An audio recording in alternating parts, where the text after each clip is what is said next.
معاف کر دینے سے انسان کی اپنی روح پاک ہو جاتی ہے۔ عرش والے سے رابطہ مضبوط ہو تو فرش والے کچھ نہیں بگاڑ سکتے۔ مومن بندے کی نشانی یہ ہے کہ جب اس کی موت کا وقت قریب آ جاتا ہے تو اس کے چہرے پر مسکراہٹ بھی آ جاتی ہے۔ سب سے خطرناک ناراضگی وہ ہوتی ہے جس میں آپ کبھی اس شخص پر جتاتے نہیں کہ آپ ناراض ہیں۔ پریشانی میں مذاق اور خوشی میں تانا مت دو، کیونکہ اس سے رشتوں میں موجود محبت ختم ہو جاتی ہے۔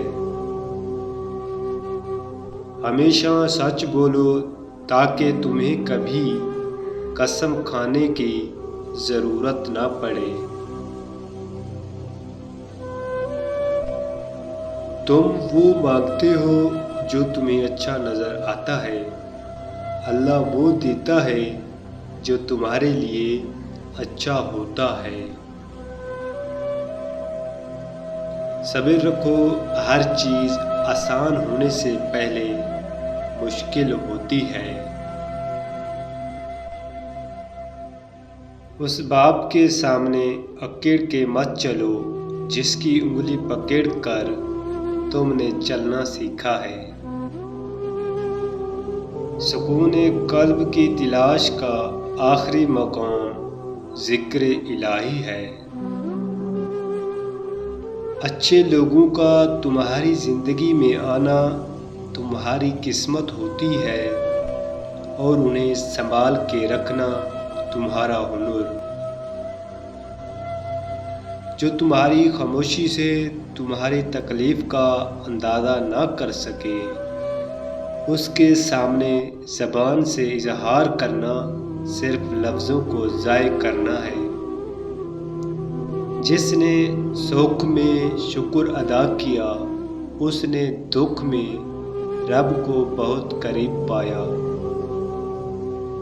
کل کی فکر مت کرو، جس رب نے آج تک سنبھال لیا ہے وہ آگے بھی سنبھال لے گا۔ کوئی بھی چیز دل کو ایسے زندہ نہیں کرتی جیسے قرآن پاک کرتا ہے۔ جب ساری دنیا منہ پھیر لیتی ہے تو اس وقت بھی اللہ آپ کے ساتھ ہوتا ہے۔ اللہ کو وہ انسان بہت پسند ہے جو اپنی جوانی اللہ کی عبادت میں گزارتا ہے۔